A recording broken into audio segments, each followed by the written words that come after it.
Hello dear students, last લેક્ચરની અંદર આપણે enough to two અને સો ધેટને આપણે કમ્પ્લીટ કર્યું. આ લેક્ચરની અંદર આગળ જોઈશું. ઇનફ એટલે કે પૂરતું, સફિશિયન્ટ, મર્યાદિત એવું દર્શાવવા માટે ઇનફનો ઉપયોગ થાય છે. મેં તમને કહ્યું હતું કે સો ધેટની વાક્ય રચના હકાર અને નકાર બંનેમાં આપણે વાપરી શકીએ છીએ. અહીંયા ઇનફ એટલે કે પૂરતું. વાક્ય રચનાને જોઈ લઈએ. કર્તા પ્લસ ટુ બી પ્લસ વિશેષણ પ્લસ ઇનફ ટુ પ્લસ ક્રિયાપદ પ્લસ અન્ય શબ્દ. પહેલું જે આપણને વિધાન આપેલું છે, વાક્ય રચના મુજબ જ આપણે વિધાન બનાવવાનું રહેશે. He is clever. અહીંયા કર્તા આપી દીધું છે, ટુ બી આપી દીધું છે, વિશેષણ પણ આપી દીધું છે. Enough to, he is clever enough to pass HSC. કોઈ વિદ્યાર્થીને આપણે જોઈને એવું કહીએ કે તે એટલો હોશિયાર છે કે તે HSC ની પરીક્ષામાં પાસ થઈ જશે, મીન્સ કે HSC ની પરીક્ષામાં પાસ થઈ શકે એટલો એ હોશિયાર છે, તો પૂરતું મર્યાદિત છે કે HSC ની ભલે રેન્ક નહીં લાવે પણ એ પાસ થઈ જશે. તો આપણે શેના ઉપરથી કહીએ છીએ? તો એમની ક્ષમતા ઉપરથી આપણે કહીએ છીએ કે હી ઇઝ ક્લેવર. તે એટલો તો હોશિયાર છે તે કંઈ ફેલ થશે નહીં. ટૂંકમાં એ શું થઈ જશે? પાસ થઈ જશે. He is clever enough to pass HSC. ખાસ ધ્યાન રાખજો, અહીંયા ઇનફ ટુ પછી ક્રિયાપદનું શું આવશે? મૂળ રૂપ આવશે. બરાબર? He is clever enough to pass HSC. તે એટલું હોશિયાર છે કે તે HSC ની પરીક્ષા પાસ થવા પૂરતો એ કેટલો છે? તો હોશિયાર છે, તો એ થઈ જશે. બરાબર? HSC ની પરીક્ષા તે સરળતાથી પાસ થઈ જશે. આપણે કોઈ વિદ્યાર્થીને જોઈને એમ કહીએ કે આ એટલો હોશિયાર છે કે તે HSC ની પરીક્ષા પાસ થઈ જશે, મીન્સ કે HSC ની પરીક્ષા પાસ કરી શકે એ પૂરતો તે હોશિયાર છે. The answer is easy for me to write. The answer is easy for me to write.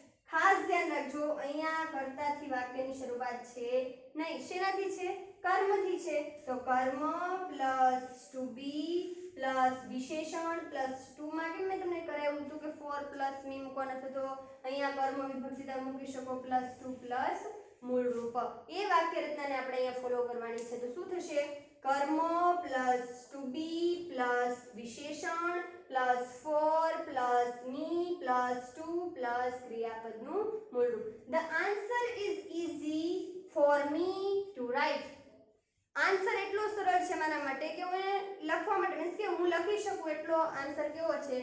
તો સરળ છે. બરાબર? ક્વેશ્ચન વાંચીને આપણને એમ થાય કે આ ક્વેશ્ચન તો બહુ સરળ છે, તો આનો આન્સર હું સરળતાથી લખી શકીશ. The box is light, કારણ કે હકાર બનાવવાનું છે એટલે હેવી ન કહી શકીએ. બરાબર? The box is light enough to lift. આ બધા વાક્ય છે ઇનફ માં બનેલા વાક્ય છે, બધા પોઝિટિવ સેન્ટેન્સ છે, એટલે આમાં કે નેગેટિવ સૂચક કોઈ શબ્દ આવશે નહીં. The box is heavy કરી નાખું તો મારે ટુ થી વાક્ય બનાવવું પડે. સમજાય છે? એટલે લાઇટ એટલે શું થાય? હળવું. બરાબર? હલવું. The box is light enough to lift.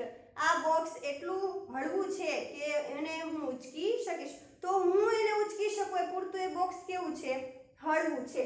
સમજાય છે? તો અહીંયા વાક્ય રચના બધામાં જે છે તમે જોઈ શકો કે જ્યારે વાક્યની શરૂઆત કર્તાથી થાય ત્યારે ઇનફ ટુ પછી સીધું ક્રિયાપદ આવી જશે, પરંતુ જ્યારે વાક્યની શરૂઆત કર્મથી થાય ત્યારે ખાસ ધ્યાન રાખજો, અહીંયા the answer is easy enough આવશે. Enough for me to write. બરાબર? The answer is easy enough for me to write. Enough to અહીંયા નહીં આવે, એની જગ્યાએ શું આવી જશે? Enough for. The answer is easy for the answer is easy enough for me to write.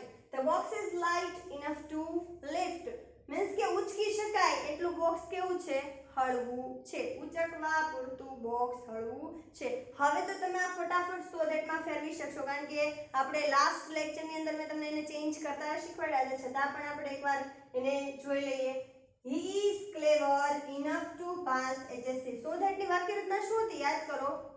અહીંયા કર્તા પ્લસ ટુ બી પ્લસ સો પ્લસ વિશેષણ પ્લસ ધેટ પ્લસ સર્વનામ પ્લસ સહાયકારક ક્રિયાપદ પ્લસ ક્રિયાપદનું મૂળ રૂપ અને પ્લસ અન્ય શબ્દ. બરાબર. હવે જુઓ, કર્તા પ્લસ ટુ બી પ્લસ સો પ્લસ વિશેષણ પ્લસ ધેટ પ્લસ સર્વનામ પ્લસ સહાયકારક ક્રિયાપદ પ્લસ મૂળ રૂપ પ્લસ અન્ય શબ્દ. He is clever enough to pass HSC. આ વિધાનને હવે પોઝિટિવ સેન્ટેન્સને શોધેટમાં ફેરવશો તો એને નેગેટિવ ચેન્જ કરવા નથી, એ તો પોઝિટિવનું પોઝિટિવ જ રહેશે. તમને ક્યાંય એવું નહીં કે તમે આ વિધાનને શોધેટમાં ચેન્જ કરો, તમને તો શોધેટનું વિધાન આપેલું છે. હવે તમારે જે છે એ ડિસાઈડ કરવાનું છે, વાક્ય આપેલું છે એના ઉપરથી કે આ હકાર બનાવવાનું છે કે નકાર. બરાબર. માનો કે તમને એવું આપેલું હોય, આગળ હું તમને કરાવું કારણ કે આ સોલ્વ કરીને પછી તમને સમજાવું તો તમને વધારે આઈડિયા આવી જશે. અહીંયા he is so clever that, હવે જુઓ, he is so clever that he can pass HSC. સમજાય છે? નીચે લખીને બતાવું છું, જોઈ લેજો. he is so clever that he can pass HSC. બરાબર. he is so clever that he can pass HSC. તે એટલો હોશિયાર છે. હવે તમને ખબર છે એટલું બધું કે, બરાબર, તે એટલો હોશિયાર છે કે તે HSC ની પરીક્ષાને પાસ કરી શકશે. અહીંયા કેન નોટ ન આવે કે અહીંયા કુડ નોટ પણ આવશે નહીં. વાક્ય વર્તમાન કાળનું છે, સાદા વર્તમાન કાળનું, એટલે અહીંયા આપણે કેન વાપર્યું. બરાબર. અહીંયા હવે આપણે બીજા વિધાનને જોઈશું. The answer is easy for me to write. ચાલો આપણે બનાવીએ. હવે અહીંયા વાક્યની શરૂઆત કર્તાની જગ્યાએ શેનાથી છે? કર્મથી. કોઈ પણ આમાં કન્ફ્યુઝન થાય નહીં એનું ખાસ ધ્યાન રાખવાનું. અહીંયા the answer is so easy that, હવે શું અહીંયા આપેલું છે? મી, તો શું કરી નાખવાનું? I. બરાબર. હવે અહીંયા કાળ જોશું આપણે. કાળ કયો છે? સાદો વર્તમાન કાળ. the answer is so easy that I can write. બરાબર. આન્સર એટલો બધો સરળ છે કે હું એને લખી શકીશ. બરાબર. મીન્સ કે હું લખી શકું એટલો એ સરળ છે. the box is light enough to lift. ચાલો આનું કરીએ. the box is, હવે તમને કરાવું કે માનો કે અહીંયા તમને આપેલું છે the box is, ખાલી એટલું જ તમને આપેલું હશે. the box is તમને કીધું હશે અહીંયા કે so that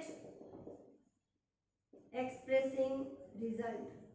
આમાં ખાસ ધ્યાન રાખવાનું છે, એક્ઝામમાં કન્ફ્યુઝન થાય નહીં. Expressing result, the box is એટલું આપી દીધું છે. સો ધેટ તમને કન્જક્શન કહી દીધું છે, ક્યુ વાપરવાનું છે? So that. એની સિવાયના બીજા કોઈ વાપરવાના છે નહીં. બરાબર. હવે અહીંયા તમે બે રીતે વાક્યને બનાવી શકો.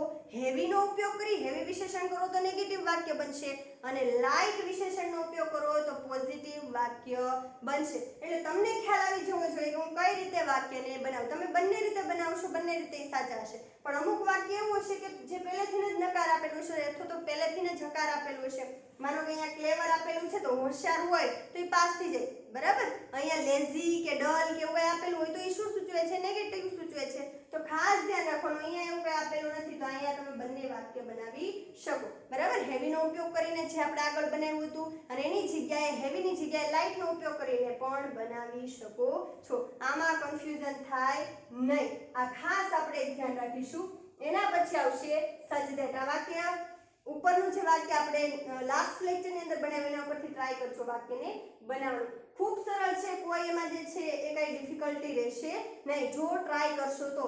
ફંક્શન ચાલી જાય પછી જરૂરી છે કે તમે એના એક્ઝામ્પલને સોલ્વ કરો. બરાબર. કોઈ સમને આપણે ગણવો હોય તો પહેલા શું કરવું પડે? એના સૂત્રને આપણે પાકા કરવા પડે તો સમ આપણને આવડે. બાકી સૂત્ર જ ન કરીએ તો સમ આવડે નહીં. એવી જ રીતના ગ્રામરની અંદર વાક્ય રચના એકવાર ક્લિયર કરી નાખો કે કર્મ આવે તો આ પાછળ શું મૂકવાનું છે? ફોર પ્લસ કર્મ વિભક્તિ મૂકવાનું છે. ખ્યાલ આવી જવો જોઈએ કે વિશેષણની પાછળ આપણે આટલું મૂકવાનું રહેશે. ક્યાં સુધારો કઈ રીતે આવે છે એ પણ આપણે ખાસ ધ્યાન રાખવાનું રહેશે. હવે આવે છે સચ ધેટ, એટલે કે એવું કે. આની વાક્ય રચના આપણે ખાસ યાદ રાખી લેવાની છે. કર્તા પ્લસ ક્રિયાપદ plus such plus article a oblique N. તમને ખબર છે કે આર્ટિકલ એ ક્યાં વપરાય છે અને આર્ટિકલ એન ક્યાં વપરાય છે? વિશેષણ. હવે ક્યાંથી ખબર પડશે ક્યાં આર્ટિકલ કયો વાપરો? કોના ઉપરથી આપણને ખબર પડે? વિશેષણ ઉપરથી. બરાબર, વિશેષણ ઉપરથી આપણે જોવાનું કે આ આર્ટિકલ જે છે એ આની આગળ શું આવે, કયો આર્ટિકલ આવશે આ વિશેષણની આગળ, એ આપણે ડિસાઈડ કરવાનું છે. પ્લસ આવશે નાઉન, પ્લસ ધેટ, પ્લસ સર્વનામ, પ્લસ સહાયકારક ક્રિયાપદ, પ્લસ મૂળરૂપ અને પ્લસ અન્ય શબ્દ. એક્ઝામ્પલ અહીં આપેલું છે હી રોટ. બરાબર, ચાલો બનાવીએ વાક્ય રચના મુજબ. હી રોટ such a poem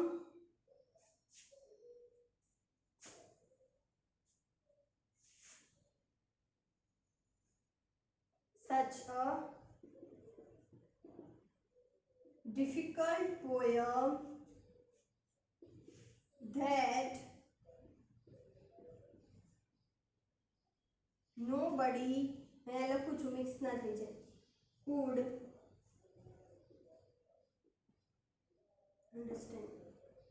ઘણા પોએટ એવા હોય કે એની પોએમ તમે વાંચો ને 4-5 વાર વાંચો ત્યારે ખબર પડે ખરેખર શું કહેવા માંગે છે.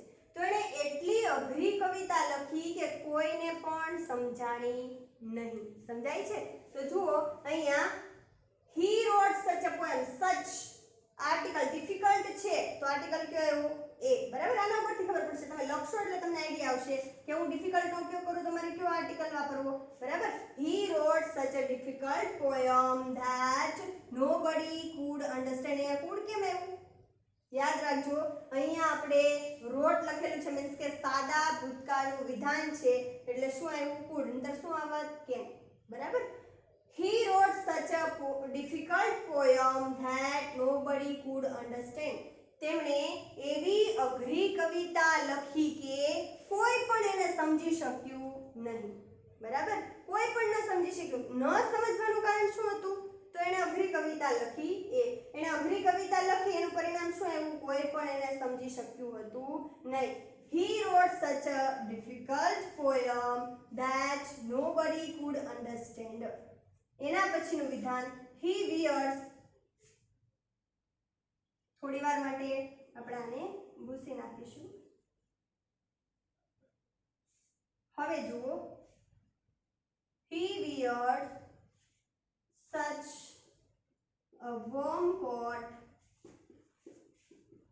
that. હવે અહીંયા તમારે ખાસ ધ્યાન રાખવાનું છે કે અહીંયા પોયમ પોતે લખે છે મીન્સ કે લખનાર વ્યક્તિ છે તો એને અઘરી લાગશે નહીં. બરાબર, એનો એ જે છે એનું કોઈ ક્રિટિસિઝમ કરશે નહીં. વાંચશે જે રીડર છે એ લોકો એનું ક્રિટિસિઝમ કરશે. તો અહીંયા આપણે જોઈએ તો હી આપેલું હતું ને અહીંયા આપણે નોબડી કરી નાખ્યું કારણ કે રીડરના સંદર્ભમાં છે. બરાબર, પોયમ જે વાંચી રહ્યા છે એના સંદર્ભમાં છે પણ અહીંયા તો પોતાની વાત છે કે he wears such a warm coat that he can't feel cold. બરાબર, જો he wears such a coat, warm coat અહીંયા વિશેષણ છે. warm એટલે કેવું? ગરમ. તેમણે એવો ગરમ કોટ પહેર્યો કે તેમને ઠંડીનો અનુભવ થયો નહીં. સમજાય છે? ઠંડીનો અહેસાસ થયો ને અનુભવ થયો નહીં. he wears such a warm coat that he can't feel cold. Means કે અહીંયા ટેન્સ કયો આપેલો છે? સાદો વર્તમાન કાળ. તો અહીંયા કેન નોટ અથવા તો કાન્ટ નો આપણે ઉપયોગ કરી શકીએ છીએ. ગમે તે વાક્ય તમે અહીંયા બનાવી શકો છો. he wears such a warm coat. વાક્ય રચનામાં જોઈ કર્તાનું, કર્તા ક્રિયાપદ અહીંયા કયો કાળ છે? સાદો વર્તમાન કાળ. સચનું such, article a oblique and, વોર્મ આપેલું છે એટલે આર્ટિકલ એ આવશે. નાઉન કોટ છે ધેટ સંયોજક તરીકેનું કાર્ય કરે છે. સર્વનામ નામના બદલે જે વપરાય શું છે? સર્વનામ. કાન્ટ અથવા તો કેન નોટ એ સહાયકારક ક્રિયાપદનું નકારનું રૂપ છે. ફેલ ક્રિયાપદનું મૂળ રૂપ. કોલ્ડ અન્ય શબ્દ. he wears such a warm coat that he can't feel cold. એના પછી હવે અહીંયા મેં ટાઇટલ આપ્યું હતું આ ઇરેઝ કરી નાખું છું. તમે લખી નાખજો લખવું હોય તો એટલે હું ઇરેઝ કરી નાખું તો અહીંયા લખીશ તો પણ નહીં ચાલે એટલે ઇરેઝ કરું છું.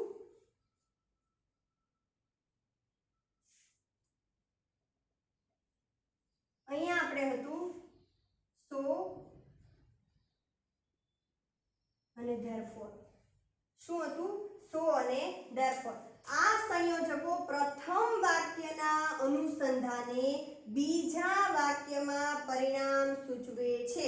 યાદ રાખજો, આ પણ આનો ઉપયોગ પણ ક્યાં થાય? Expressing result, adverb cause of result, so અને ધેરફોર આવે તો એ શેનું વિધાન છે? તો એક્સપ્રેસિંગ રિઝલ્ટનું વિધાન છે. હવે અહીંયા આપેલું છે આઈ વેન્ટ, સો યુ કેમ.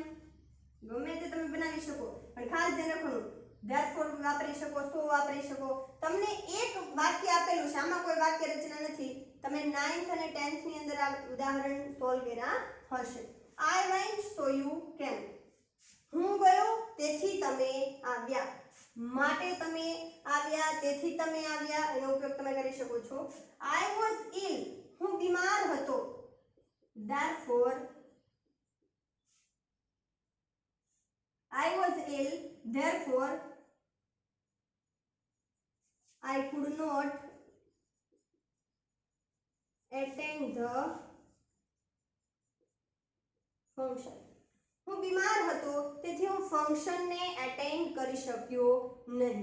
સમજાય છે? તો સો અને ધેરફોર એકબીજાના બદલે આપણે વાપરી શકીએ છીએ. પ્રથમ વાક્યમાં શું હશે? તો કોઈ પણ એક તમને વિધાન આપેલું હશે, એના અનુસંધાને આપણે બીજા વાક્યની અંદર એનું પરિણામ સૂચવવાનું રહેશે. ફટાફટ એકવાર આપણે રિવિઝન કરી લઈએ. ઇનફ અને સો ધેટ. પહેલા આપણે બે શબ્દને જોયા, ઇનફ અને સો ધેટ. ઇનફ એટલે સફિશિયન્ટ, પૂરતું, મર્યાદિત, બરાબર, સીમિત માત્રામાં હોય એવા માટે ઇનફનો ઉપયોગ થાય. હંમેશા હકાર વાક્યમાં એનો ઉપયોગ થાય. સો ધેટ મેં કહ્યું એ મુજબ હકાર અને નકાર બંને રીતેનો ઉપયોગ થશે. જ્યારે પણ તમે વિધાનને સોલ્વ કરવા બેસો, તમારી પાસે વાક્ય રચના કેટલી થશે? તો અહીંયા મેં તમને ટુ અને ટુ ની બે વાક્ય, ટુ થી ટુ ની બે વાક્ય રચના લખાવી, સો ધેટ ની બે વાક્ય રચના લખાવી, ઇનફ ની બે વાક્ય રચના થશે, સચ ધેટ ની એક વાક્ય રચના છે, અને સો અને ધેરફોર માં વાક્ય રચના નથી એટલે તમારે કરવાની છે નહીં. તો જેટલી વાક્ય રચના છે એને આપણે કમ્પલસરી યાદ રાખવાની રહેશે. જો વાક્ય રચના યાદ હશે તો ઉદાહરણ તમે કોઈ પણ બનાવી શકશો. અને આ ફંક્શન એવું છે કે જે વારંવાર પૂછાતું રહે છે બોર્ડની એક્ઝામમાં, તો આપણે એને ખાસ ધ્યાન રાખીને શીખીશું. એના એક્ઝામ્પલને આપણે સોલ્વ કરીશું. સચ ધેટ ની વાક્ય રચના ખાસ ધ્યાન રાખવાનું. કર્તા પ્લસ ક્રિયાપદ plus such plus article a oblique and plus વિશેષણ plus noun plus that plus સર્વનામ પ્લસ સહાયકારક ક્રિયાપદ પ્લસ મૂળરૂપ પ્લસ અન્ય શબ્દ.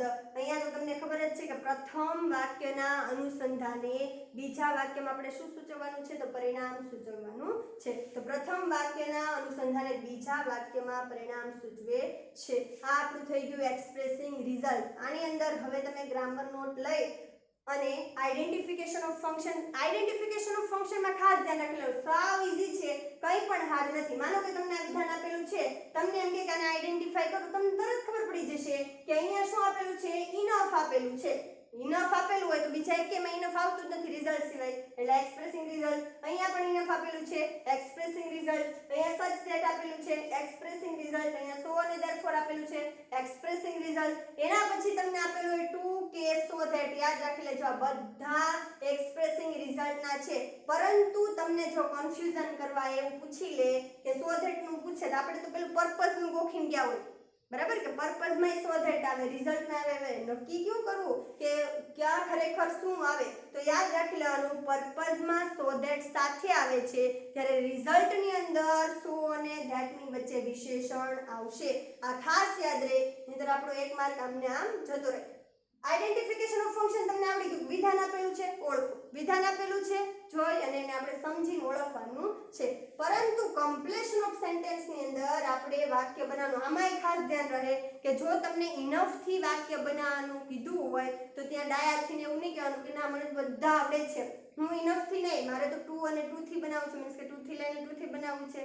તો એવું આપણું ઘરનું ત્યાં ચાલે નહીં. જે કીધું છે એ મુજબ આપણે કમ્પ્લીટ કરવાનું રહેશે સેન્ટેન્સને.